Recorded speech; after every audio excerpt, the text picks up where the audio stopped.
Hey, Kevin Burkle here. So I help entrepreneurs such as yourself get results with paid ads. And if you've ran ads at all since all this iOS privacy stuff happened, you're probably saying, what is going on? How do I get back to how it was before?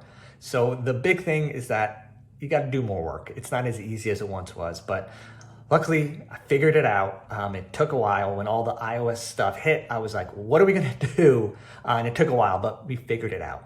So really, the three keys that it comes down to, which I'm going to talk about, are super important. So make sure you really listen to them. So the first one is targeting.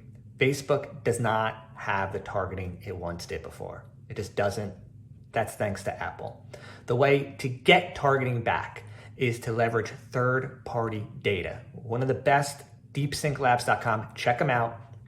I'm an advisor for them, but they do a great job, and I'm there trying to make this the best platform for marketers because I know how important data is. So if you are not familiar with third-party data, it's essentially whenever anybody buys something in the real world, that all gets shared in real time, and these profiles are built. So the more you know about who your ideal customer is, you can find them in these audiences. So if you know a certain income, a certain job title, drive a certain car, buy certain stuff, you can find them in these audiences and then deliver ads just to them.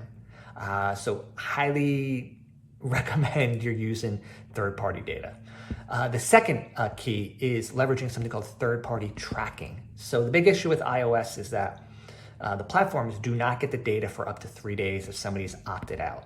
And they also don't really know much about that. So they're guessing, they're doing modeling to figure out what targeting they came from, what creative that they came from. So the way to figure that out is using a service such as AnyTrack. You can check them out if you go to brkal.com/track. You'll be able to check them out and get a free trial there.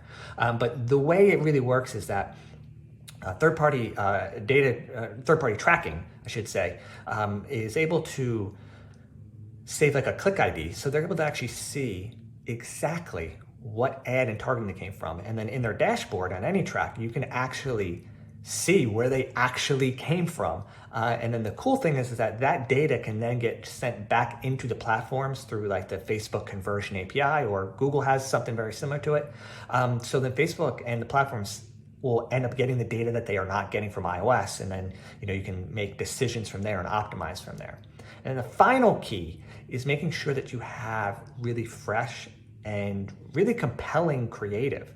You cannot get away with just not good creative anymore.